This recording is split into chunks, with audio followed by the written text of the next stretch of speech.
My parents let my childhood bully move into our home, chose her over me, and now they're begging to be a part of my baby's life. I'm pregnant with my first child, and only a few weeks ago, my estranged parents found out about my pregnancy from someone I know back in my hometown. They reached out so excited to find out they were going to be grandparents and wanting to be involved, but I ignored them and continued ignoring them until 2 days ago, when I replied one time and made it clear they will never know my child or be in our lives, and that I wanted them to stop contacting me. This was all via email BTW. Let me get into some background. I have an older sister, Sam, 28, and she has a best friend named Luna. Sam and Luna met in pre-K and became fast friends. Luna was over at our house all the time, and eventually she started saying really awful things to me and bullying me. She called me names, mocked me whenever I asked if I could spend time with her and Sam, threw stuff at me when she'd see me, and even made a game out of spitting at me and seeing how many times she could hit me. My parents knew and they did nothing, but once I was 7, they sat me down and told me that Luna had a bad time at home, and she was mean, but she needed us, and I needed to understand, and how Luna was so important to Sam, and she would grow up into a better person if we didn't abandon her. She used to come along to extended family parties and dinners. I remember one time Mom's side was all meeting up, and because my parents didn't say Luna was coming, we were a chair short for a bit. Luna took the chair and then said there was no room for me at the table, just like there wasn't room for me anywhere,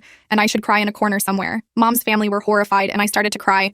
I was like 9 by then. My grandparents ended up leaving the table and getting one for just the 3 of us, and they spoiled me while they refused to pay for a single thing Luna consumed. They asked me what was going on too, and I told them everything. Afterward, my parents got so much shit from Mom's side of the family, and my mom's parents contacted my dad's parents, and they were shamed by both sides. When they had enough of that, my parents told Sam that Luna needed to come over less, or she needed to be nicer. They sort of stuck to that for a while. My grandparents checked in on me weekly to see if my parents were letting that spoiled little madam into the house to abuse me, and I think that was the deterrent for my parents. But then when I was 12, my parents let Luna move in with us. They said her home situation was worse and she was going to apologize, and we were going to make sure she felt wanted and welcome with us. I got a sorry, I guess, from her, but I could hear her making fun of me to Sam whenever me and my parents weren't around. She'd laugh about how I looked betrayed when my parents told me she was moving in. She found it hilarious. I think you can see whose side Sam was always on. I lived like that for a little over a year before it got to be too much, and I told my grandparents Luna was living with us. They went ballistic on my parents, and after weeks or months of fighting about it, my grandparents insisted I was going to move in with them. My parents protested against it, but my grandparents said they couldn't be trusted to take care of me. My parents wouldn't kick out Luna for me, so yeah. I lived with my grandparents the rest of that time, and I actually live in the same neighborhood as them with my partner now. I actually had 0 contact once I moved in with my grandparents. These emails were the first contact in more than a decade. My parents keep replying to that one email. I got like 4 within a few minutes about an hour after I sent it,